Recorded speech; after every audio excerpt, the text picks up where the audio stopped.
Okay, live today, I guess. Before I left it on private to kind of just test it, test it out. But so to recap, we're at the doctor's opinion, part 2 for our purposes, but there's no actual part 2 in the book. It's just one thing. So recapping. We believe, and so suggested a few years ago, that the action of alcohol on these chronic alcoholics is a manifestation of an allergy. That the phenomenon of craving is limited to this class and never occurs in the average temperate drinker. These allergic types can never safely use alcohol in any form at all. Just says safely use alcohol. So beer, wine, liquor, right? They can never safely use alcohol in any form at all. And once having formed the habit and found they cannot break it, once having lost their self-confidence, their reliance upon things human, their problems pile up on them and become astonishingly difficult to solve. Frothy emotional appeal seldom suffices. The message which can interest and hold these alcoholic people must have depth and weight. In nearly all cases, their ideals must be grounded in a power greater than themselves if they are to recreate their lives. So this is like where it starts to be a little bit more blatant in terms of power greater than yourself, whatever that is. Okay. Some examples you'll hear in meetings is GOD, group of drunks. Okay, so a meeting, a group of people. One time my sponsor asked me, he said, do you think you could kick my ass in a fight? So I would never do that. And he goes, hypothetically. I was like, yeah, if it was just you and me and I really had to, yeah, I'm sure. He goes, now what about me and Jim over here? Could you beat both of us up? I was like, he said, come on, dude, we're both old men. I was like, I guess, right? Yeah, sure. He goes, what about me, Jim, and Bob? It gets harder. What about this first row here in this AA meeting? Could you beat all of our asses at once? I was like, no, probably not. He goes, now, what about the whole room? Could you beat all our asses? And USA. And I said, no, definitely not. He goes, well, this is a power greater than you. This room. Okay, that made sense. I didn't really have issues with the higher power deal, but it was a good point, to remember for future use if needed, so this is where it starts to get a little bit more blatant about what it's saying. A power greater than themselves would be needed if they were to recreate their lives. If any feel that psychiatrists directing a hospital for alcoholics, we appear somewhat sentimental, let them stand with us a while on the firing line, see the tragedies, the despairing wives, the little children. Let the solving of these problems become a part of their daily work and even of their sleeping moments. And the most cynical will not wonder why we have accepted and encouraged this movement. We feel after many years of experience that we have found nothing which has contributed more to the rehabilitation of these men than the altruistic movement now growing up among them. Men and women. So now this starts to really break it down. So men and women drink essentially because they like the effect produced by alcohol. The sensation is so elusive that while they admit it is injurious, harmful, they cannot, after a time, differentiate the true from the false. To them, their alcoholic life seems the only normal one. They are restless, irritable, and discontented until they can again experience the sense of ease and comfort, which comes at once by taking a few drinks. Drinks which they see others taking with impunity. Hello from India. Welcome. I'm reading about Alcoholics Anonymous, or I'm reading the book Alcoholics Anonymous. So, impunity, no harm comes to the other people, seemingly, right? They have a few drinks, they have a good time, they go home, they wake up the next day, they carry about their normal lives, okay? And most importantly, they don't drink, once they start drinking, they can control how much they drink, they can decide when it's time to stop drinking. Our issue, if we're alcoholic, is that once we take a drink, we develop the phenomenon of craving, and we have little control over, too, how much we drink. All right. So then after they have succumbed to the desire again, as so many do, and the phenomenon of craving develops, they pass through the well-known stages of a spree, emerging remorseful, with a firm resolution not to drink again. So I don't know, has anybody ever, it's not a recording, it's live. For the first time, I'm trying it out. They emerge remorseful with a firm resolution not to drink again. So, if college, high school, early 20, people do that. They drink too much. They wake up the next day and they go, God damn, what did I do? I never want to do that again, right?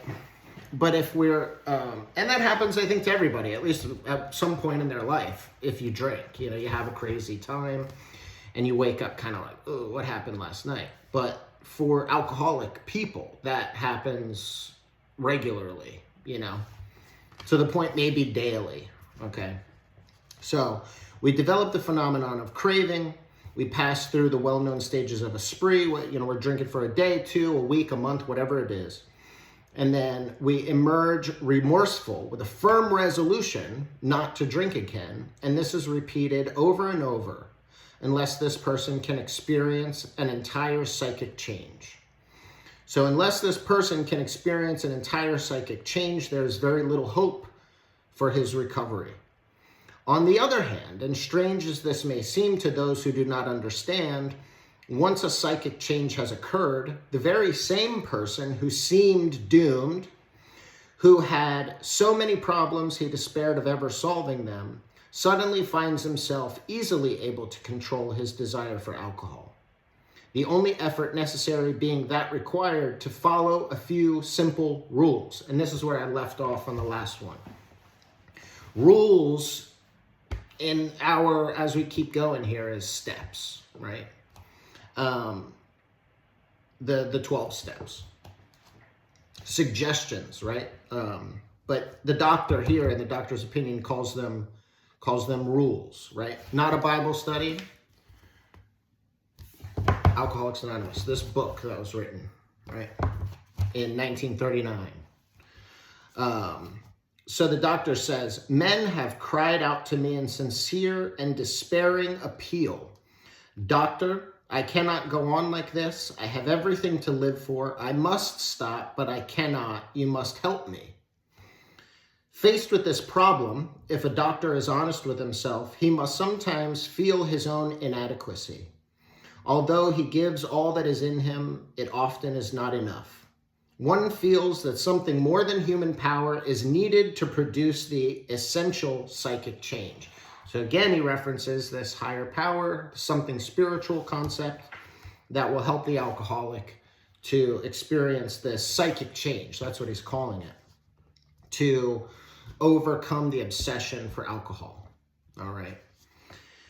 Though the aggregate of recoveries resulting from psychiatric effort is considerable, so the aggregate, like the total, so he's giving credit to psychiatry as a whole. He's saying, though the recoveries from standard psychiatric methods is considerable, we physicians must admit we have made little impression upon the problem as a whole. And again, this was written in 1939, all right?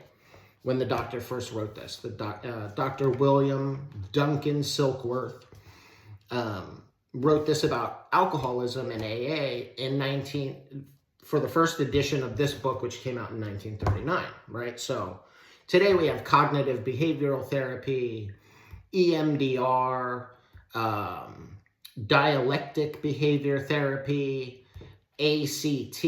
I mean, there's a lot of therapeutic methods out there. Exposure therapy, which in this case definitely wouldn't work for an alcoholic. Just have one beer a day. Expose yourself to alcohol. That's the problem that we have, right?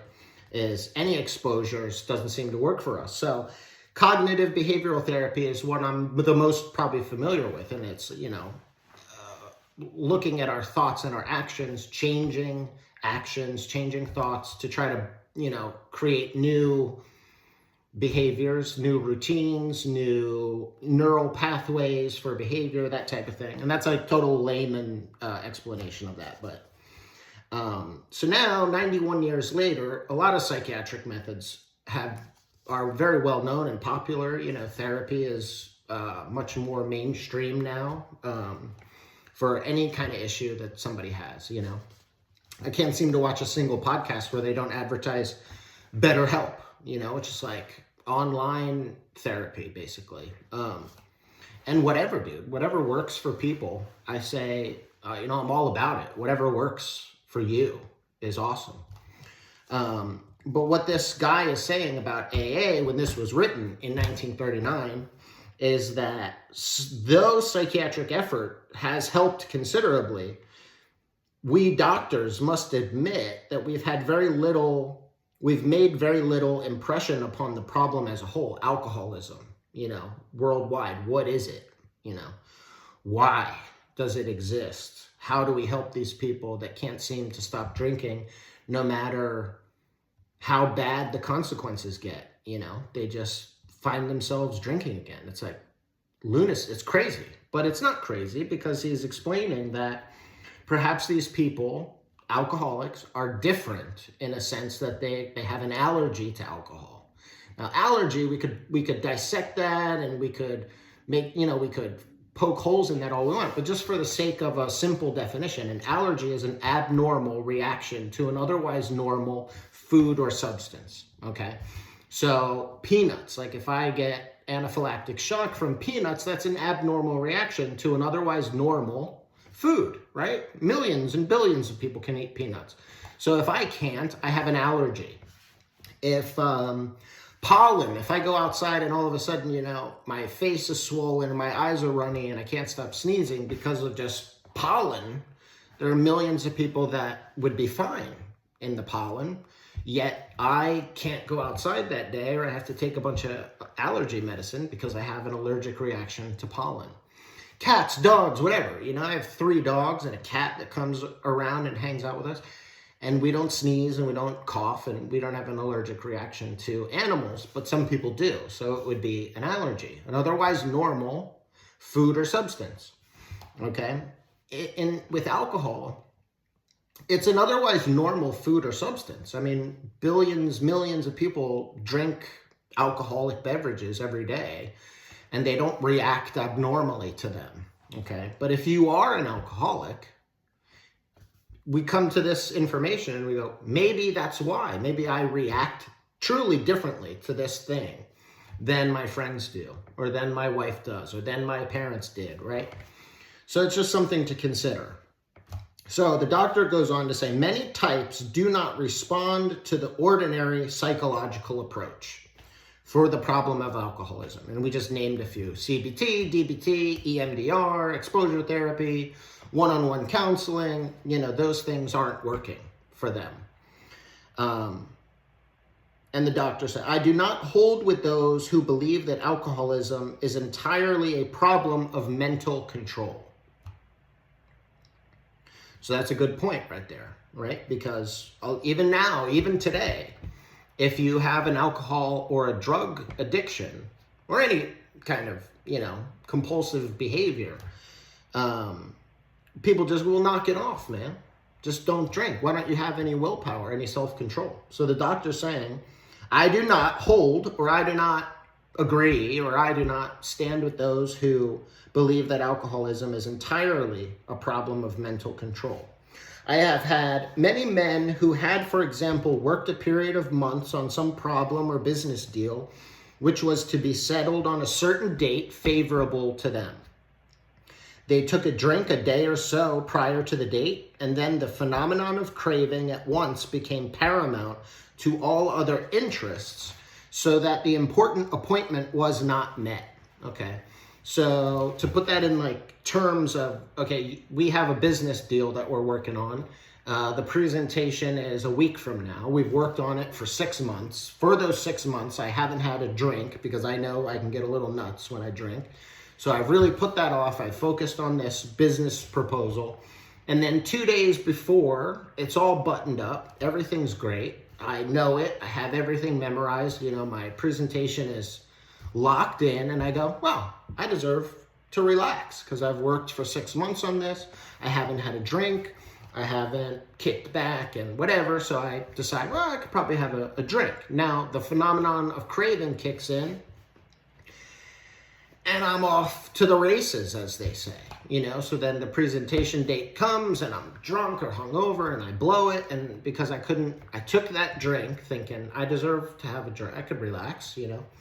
And the phenomenon of craving occurs because I've reintroduced alcohol into my system.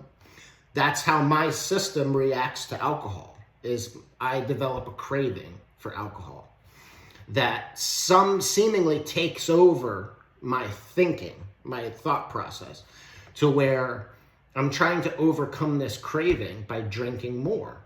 And then it's a disaster, right? Because if you drink too much alcohol, no matter who you are, it's not going to be good, okay? In my case, let's say, for example, if I have this allergy and I take a drink, I develop a craving, I drink more to try to overcome this craving, which I can never overcome, and then a bunch of bad shit happens, because a bunch of bad shit would happen if you're drinking a lot of alcohol. And it doesn't matter who you are. But for me in particular, it's particularly bad because I respond differently to this otherwise normal food or substance, alcohol, because I have an allergy to it. All right. Then I start talking in circles, so I'm going to shut up. Okay, so they took a drink a day or so prior, and the phenomenon of craving at once became paramount to all other interests, so that the important appointment was not met. These men or women were not drinking to escape. They were drinking to overcome a craving beyond their mental control. Okay. There are many situations which arise out of the phenomenon of craving, which cause men and women to make the supreme sacrifice rather than continue to fight. The classification of alcoholics seems most difficult, and in much detail,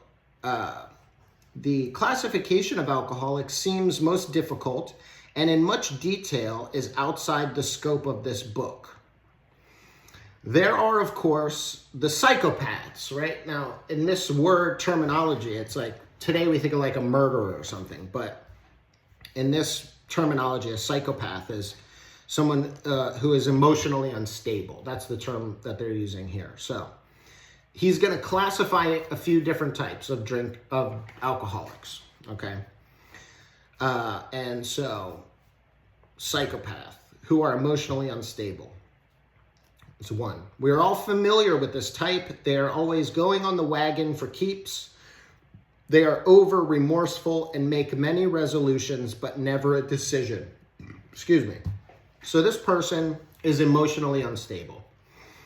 And that's not good or bad or right or wrong. It's just, it is what it is, right? They're maybe super depressed or anxious or bipolar or some condition, right? So they're overly emotional, they're overly remorseful and make many resolutions, but never a decision, okay? So this is one type. That first one is always kind of cloudy to me, right? Number two, there is a type of man who is unwilling to admit he cannot take a drink. He plans various ways of drinking. He changes his brand or his environment. That makes sense to me, okay? I can identify with that. You know, liquor does this to me.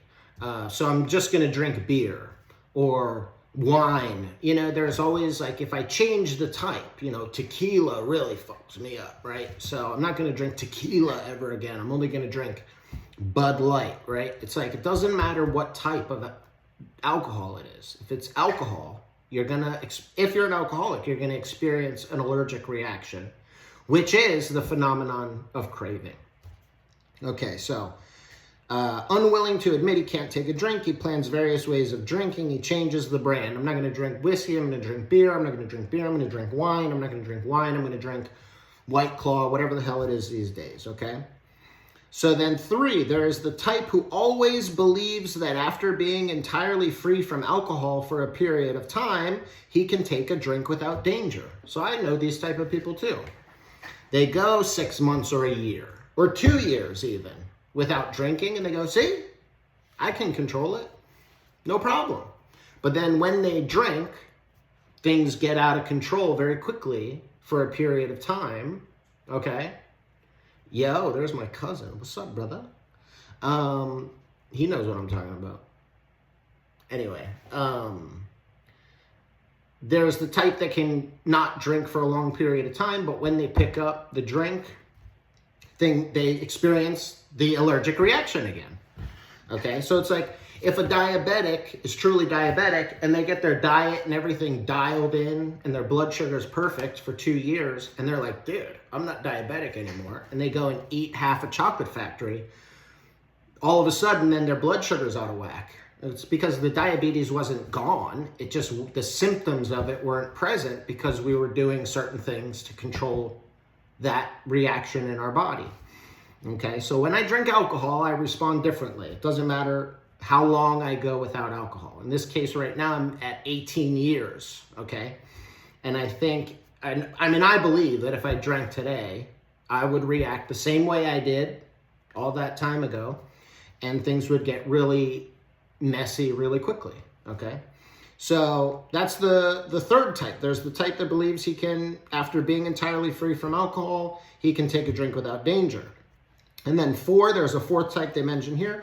There is the manic depressive type, who is perhaps the least understood by his friends and about whom a whole chapter could be written. So manic depressive, today we would call that bipolar, right? Or whatever it is now, because they change the name like every 5 years. But extreme highs and extreme lows in mood and behavior, seemingly, like, people don't know why that happens, but it's a brain chemistry thing, right?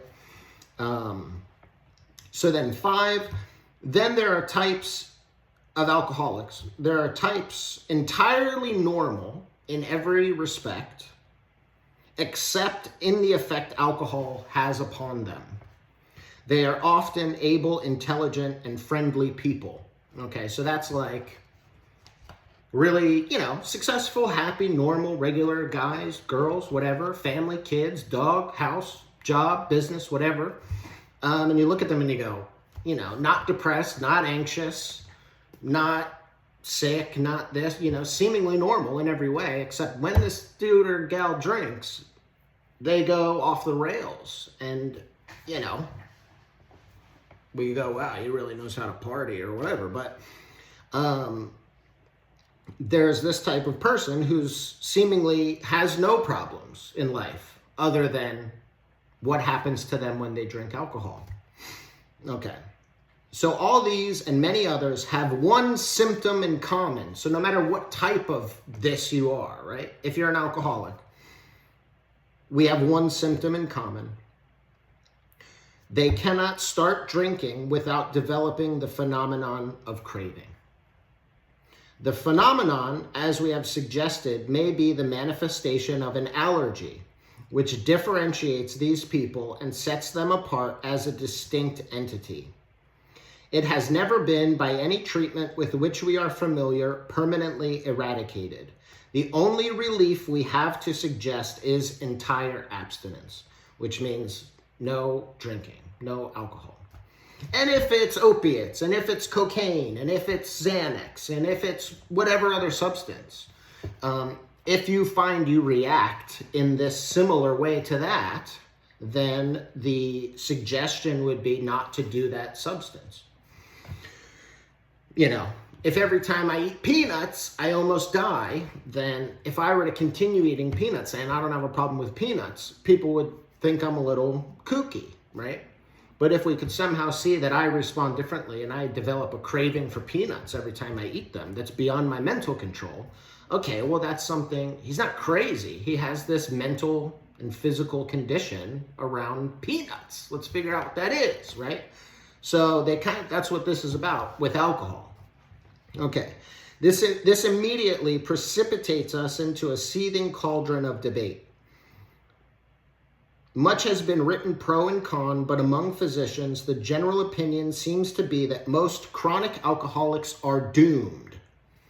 What is the solution? Perhaps I can best answer this by relating one of my personal experiences. Okay, so the seething cauldron of debate is about entire abstinence. Okay, so that's what he's saying. He's saying the only relief we have to suggest is entire abstinence, to not, in this case, drink alcohol in any form at all. And then he's saying that that kicks people into this crazy debate of like, you know, moderation or self-control or a medication to help how they, whatever, right? Great. Maybe there's a million ways to do this, okay? Called spirits for a reason. Very good point. So what is the solution? And then the doctor's going to share a personal experience that he had. About a year prior to this experience, a man, and when you read this, right? Like if you're ever reading this book because you think you might be an alcoholic, the trick that it worked for me was I go, okay, where can I relate to what I'm reading? Okay. There's a lot in this book I don't relate to. Okay. And that's fine. Right? It's meant for that. It's like very broad to try to touch whoever, you know, maybe you go, there's a one part about that one guy in the one section that kind of, okay, cool, man. Maybe that's all you need. It's just a little bit of where does this resonate with me? Rather than this whole fucking thing is a bunch of bullshit, I'm never going to read it. Well, it's like if you've been to treatment a bunch of times or DUIs or you get in trouble every time you drink, maybe check it out, right? That's all I'm saying. Can't hurt you. So here's an experience the doctor had with a patient. About 1 year prior to this experience, a man was brought in to be treated for chronic alcoholism. He had but partially recovered from a gastric hemorrhage and seemed to be a case of pathological mental deterioration. He had lost everything worthwhile in life, and he was only living, one might say, to drink. He frankly admitted and believed that for him there was no hope. Following the elimination of alcohol, there was found to be no permanent brain injury. He accepted the plan outlined in this book. 1 year later, he called to see me, and I experienced a very strange sensation. I knew the man by name and partially recognized his features, but there all resemblance ended. From a trembling, despairing, nervous wreck had emerged a man brimming over with self-reliance and contentment. I talked with him for some time, but was not able to bring myself to feel that I had known him before. To me, he was a stranger, and so he left me. A long time has passed with no return to alcohol.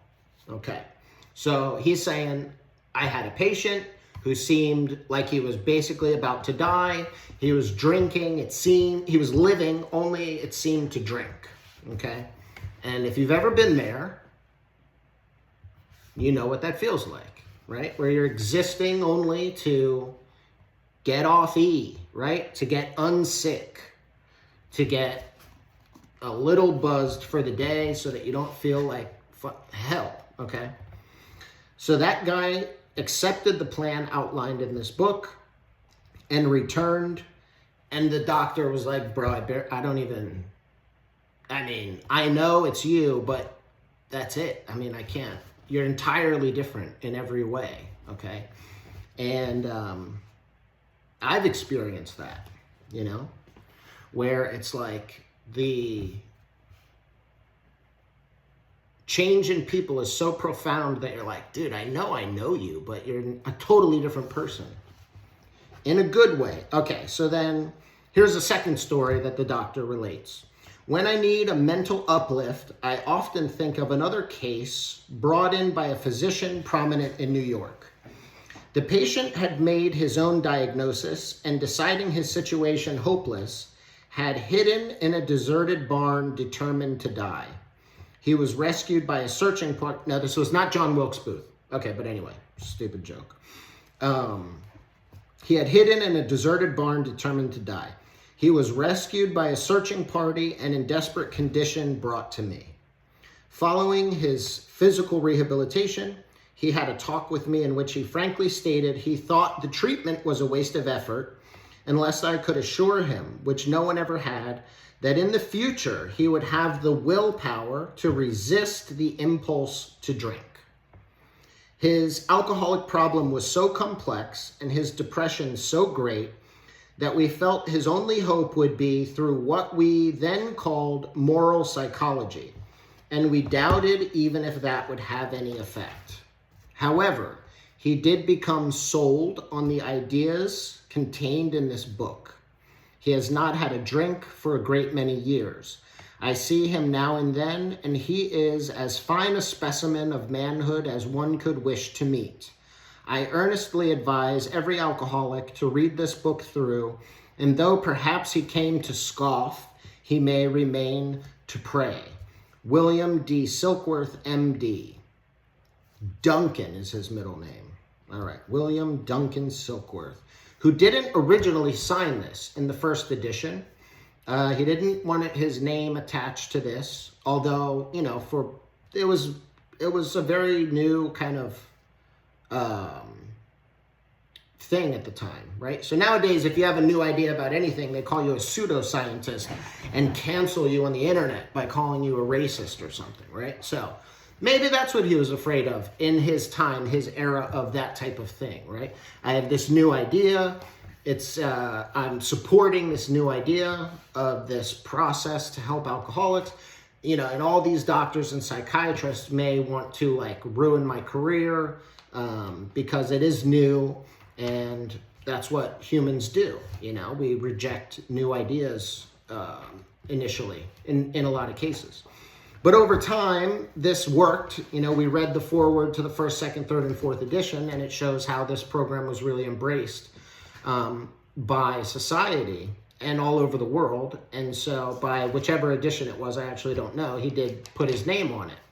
But that's Dr. William D. Silkworth. That's the doctor's opinion. William D. Silkworth was the doctor at Towns Hospital in New York who met Bill, okay? Bill Wilson.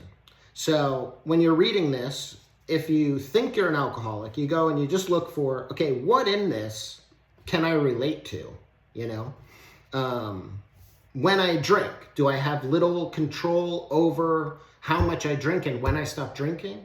Yeah, okay. Well, then maybe I'm an alcoholic. Okay, cool, maybe. And then we keep working our way through this book, okay? And the other one that would go along with this book is the 12 steps, okay? And this like really provides a lot more information about each individual step as you go through it, right? So the way it was recommended to me was you read this one first, the first 164. I talked about this before. The first 164 is the program of action for Alcoholics Anonymous. And then in the back of the book, there's personal stories. So sometimes people jump to personal stories, which is fine, but I would say, you know, this is where it's at right here. Okay, this is the shit we would need to do to, you know, overcome the obsession and begin to have control over the impulse to drink, right? There, right? And then this is like, you know, speaker meetings in text form, which are also very good. And there's a lot you can relate to this too, right? There's a lot you might read back here and go, shit, I did that, or I felt like that, or I thought about that. But for the sake of what we're doing here is this was the conclusion of the doctor's opinion. Okay. So the doctor is saying he highly recommends that if you think you're an alcoholic, that you accept the plan that's outlined in this book. The next part is Bill's story. That's Bill Wilson. That's his personal story of what happened, what it was like, what happened, and then how he got sober and stayed sober and became one of the founding members and one of the founders of Alcoholics Anonymous. So when you start drinking, if you have a hard time controlling how much you drink and when you stop drinking, then maybe that's the manifestation of an allergy, okay? Now, we could dissect allergy and medical and all that bullshit, right? But it's an abnormal reaction to an otherwise normal food or substance. So if I eat peanuts and almost die, that's an allergy because it's abnormal. That doesn't normally happen. Peanuts shouldn't do that. If I eat a bunch of sugar and then my chemistry goes crazy and I start losing feelings in my feet and legs, then that's an abnormal reaction to sugar. And I got to take a look at my sugar intake and how I'm living my life and what I'm doing. And in a lot of cases, there's certain things I can do. There's certain protocols I can follow and regimens I can undertake that will make my diabetes, in that example, look like it doesn't exist anymore. But I know if I get off this regimen and I just start consuming a bunch of sugary foods, my diabetic symptoms will come back. So the same idea applies to alcohol and alcoholism if you are an alcoholic. If when you drink, you can't control how much you drink or when you stop or what happens, and you seem to be like overcome by this obsession to keep drinking, you might be experiencing what they call in this book the phenomenon of craving. And if that's the case, the suggestion is entire abstinence, not drinking any alcohol whatsoever, okay? Including, in my opinion, non-alcoholic beer, because it'll tell you it has 0.05%, right? So how many of them bitches do I need to drink to catch a buzz? I don't know. I've never tried. But beer, wine, liquor, White Claw, Orchards, fucking ale, IP, whatever, dude, right? If there's a percentage in there, it could trigger the allergy that you may or may not have. That's up to you to decide. And that's the greatest part about the whole deal, is that ultimately you would have to say it. You would have to say, I have this craving shit that they're talking about. I react differently to alcohol than other people that I see drinking seemingly without any problems. That really pisses me off because I love to drink. Okay, which do you love more? You know, living a happy, useful, fulfilling, content life that we could discover through this program, I believe, or to keep having, you know, a few short windows of high excitement and crazy times or relaxation, whatever benefit you feel like you're getting from alcohol. You know, for me, I was 22 years old. I drank to where when I didn't drink, I started having seizures. And that's when I realized, like, oh yeah, this is, you know, that's a big deal because I'm not epileptic. Okay. So having a seizure and waking up in an ambulance, you know, having peed yourself in front of a bunch of people is not my idea, really, of a good time. So it was within a couple weeks of that incident that I decided to go to treatment. You know, but had that not happened, I would have continued on, I think, because I was trying to justify everything I could about why this was okay, why living like this was okay. And that's what the book says. It says after a period of time, we're unable to differentiate true from false, and our alcoholic life seems the only normal one. So I was at that point by 22 years old, by by 21 technically, but I went into treatment and turned 22 in treatment. And it was there that I accepted, like the dude in the story, I accepted the plan outlined in this book, and I put the things that this book told me to do into practice, and my life got better, and how I viewed the world got better, my perspective on life got better, how I felt about myself got better, how I felt about my past got better, everything. You know, like the whole comprehensive package of being a human being got upgraded for me. So I've stuck with it. You know, it worked for me and it continues to work for me. So that's the doctor's opinion. Check it out.